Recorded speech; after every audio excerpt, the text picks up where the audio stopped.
How much was your last IELTS test? How much did you pay for it? And how many times have you taken the test? That's quite an investment. Isn't it time that you've leveled up and took this seriously? So, who am I and what do I have in store for you? I'm Nas, CELTA certified, IELTS accredited with 12 years of international experience and no time to waste. So, we're going to dive right in and discuss a current IELTS speaking part 2 question: complaining in a restaurant. Describe a time when you heard someone complaining in a restaurant or another business establishment. In this session, I'd like to focus on a restaurant and I'm going to present you with Band 9 phrases and vocabulary to create and develop an amazing answer. What are your prompts? When and where did it happen? Explain what the person was complaining about. Describe the result of the complaint and share your thoughts and feelings about the experience. This is the task card. This is what you will be presented with in speaking part 2. You have 1 minute to jot down some ideas, 1 minute to create an answer, and then you should speak for 2 minutes. If you would like more information about exactly how the IELTS speaking test is structured, we have a video on that. But in this session, I'd like to just dive deep into the topic of complaining in a restaurant.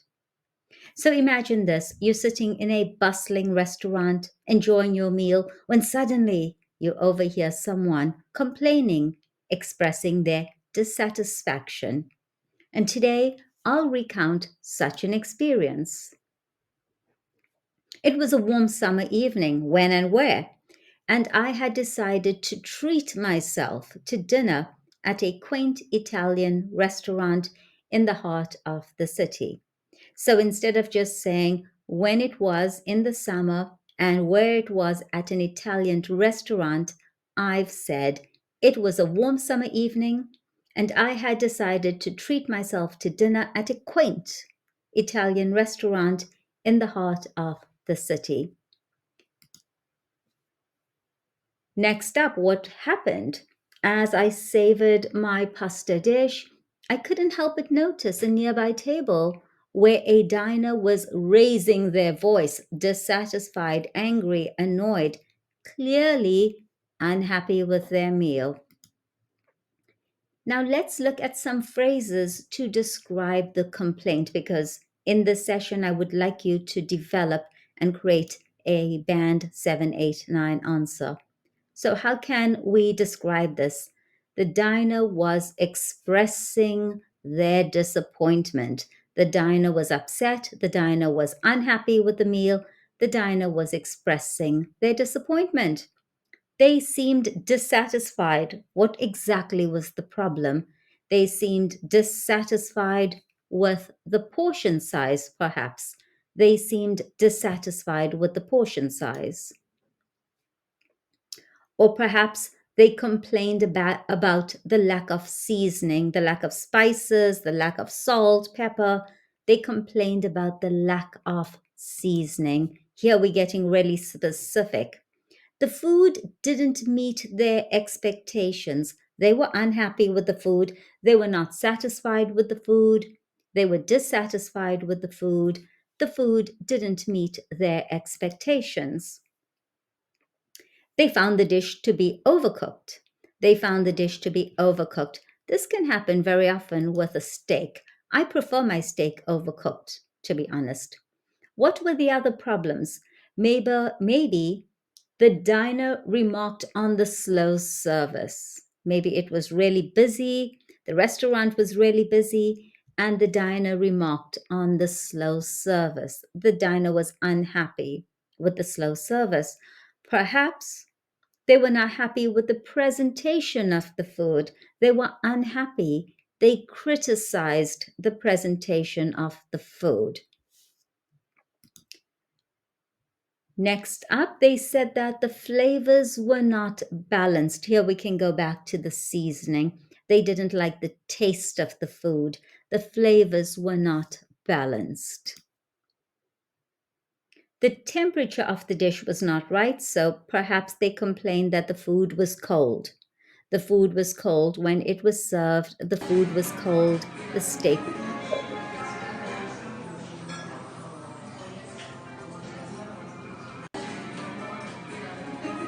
And is it possible that they felt that the prices were too high for the quality? The prices were too high for the quality. The meal was too expensive. The dish was overpriced. Overpriced. Now, here's some nice idioms to describe people complaining. Grumble and gripe. This describes someone who constantly complains or expresses dissatisfaction about something. So, how can we use this with the restaurant scenario? The diner at the next table was grumbling and griping. She didn't stop grumbling and griping. She was grumbling and griping at the waiter.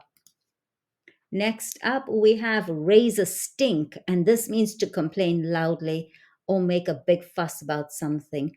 So the diner at the next table raised a stink, raised a stink. She complained loudly. She made a big fuss about the seasoning, about the food being cold. She raised a stink. Nitpicking. This one is slightly different because this idiom describes someone who excessively criticizes or finds fault with small, insignificant details. So the diner at the next table was nitpicking. She was complaining about really small, insignificant details. She didn't like the color of the tablecloth. Seriously, she was nitpicking. She didn't have a valid complaint. Now, let's talk about an outcome or resolution. Was there an outcome or resolution, and how can we express this in really good English? So, after some back and forth with the server, so they both argued or they discussed this, after some back and forth with the grumbling and the griping, the diner's meal was replaced with a new dish, and the diner seemed appeased. Okay, so the diner was now satisfied. So after some back and forth, the diner grumbled and griped. The restaurant replaced the meal with a new dish, and the diner who was complaining, who was grumbling and griping, seemed satisfied, seemed appeased. So, phrases for outcome or resolution. Let's look at a couple. The server offered to replace the meal. The server offered to replace the meal. The manager apologized for the inconvenience. The manager apologized for the lack of seasoning. The manager apologized for the delay in serving the meal. The diner received a complimentary dessert. This is always wonderful. The diner received a complimentary dessert. Complimentary dessert. She or he did not have to pay for the dessert. It was complimentary. It was on the house. So when we say on the house, the restaurant gave it free. If you would like all of this information, click on the link in the description. We have a full download. This is some really good stuff. I've been doing this for 12 years, and I've got to say, I think this is one of my better presentations for a current IELTS speaking topic. Let me know your thoughts. Next up, the manager offered a discount on the bill. The manager offered a discount. And well, check this out. The chef came out to personally address the issue. Well, that's kind of nice, isn't it? The chef came out of the kitchen to personally address the issue. The diner left with a more positive impression of the restaurant. So the diner was appeased, right? Free dessert, complimentary dessert, dessert on the house, meal replaced. Wow, I think that the diner definitely left with a more positive impression of the restaurant. Oh, and the discount on the bill. Now, reflecting on the experience, this is about you and how you felt about this experience, this grumbling and griping, At the next table, this person raising a stink. Well, while the incident momentarily disrupted my meal, especially when the woman at the next table was grumbling and griping and raising a stink, it also served as a reminder of the importance of quality and customer satisfaction in the restaurant industry. Here are some phrases for reflecting on the experience. Look, this experience made me appreciate the professionalism of the staff. Perhaps you empathized with the diner's frustration. So when the diner was grumbling and griping and raising a stink, perhaps you empathized with the diner. Perhaps you too had to wait for a long time for your meal. Perhaps your meal was also cold when it arrived. Or maybe you were just annoyed with the diner who was grumbling and griping. Also, what was your takeaway from this experience? It highlighted the challenges of running a restaurant, right? I don't think it's easy running a restaurant. Also, you admired how the restaurant handled the situation. Perhaps you were really impressed. You were blown away when the chef came out of the kitchen to deal with the situation. It reinforced the value of constructive feedback. I left with a newfound respect for the restaurant's commitment to customer service. I was impressed. I was blown away by the restaurant's commitment to customer service, by the way the manager handled the complaint, by the fact that the chef came out of the kitchen to deal with the problem. Okay, would you like to create a model answer with me? Let's see what we can do. I remember a time when I was dining at an Italian restaurant in the city. It was a warm summer evening. The ambiance was delightful. However, my enjoyment was interrupted when I overheard a diner at a nearby table expressing their dissatisfaction with their meal. Can you remember the idioms for this? Yeah, she was grumbling and griping. She raised a stink.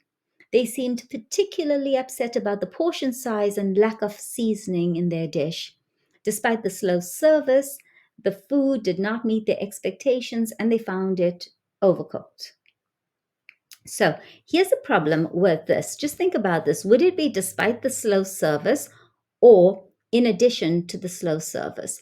Here it's slightly confusing because the service was slow. So sometimes that means that you're creating a great dish, right? Here, the food was not a great dish. So the service was slow. So they assumed that the dish was being created to perfection. I don't really like the use of despite here. Tell me your thoughts in the comment below. I would have preferred in addition to the slow service. So one problem, the slow service. Two, the food did not meet their expectations. Three, they found it overcooked. So many problems. Would you have grumbled and griped? Now, the diner's complaints caught the attention of the server, the manager, maybe even the chef, and they promptly offered to replace the meal. I really want you to just stop this for a moment, go back to the despite. Tell me if you think it was used correctly. I'm not feeling very comfortable with the use of despite here. I honestly would prefer in addition to the slow service. So, one, the slow service. Two, the food did not meet the expectations. Three, they found it overcooked. But we're not done. The manager also came over to apologize for the inconvenience and offered a complimentary dessert on the house as a gesture of goodwill.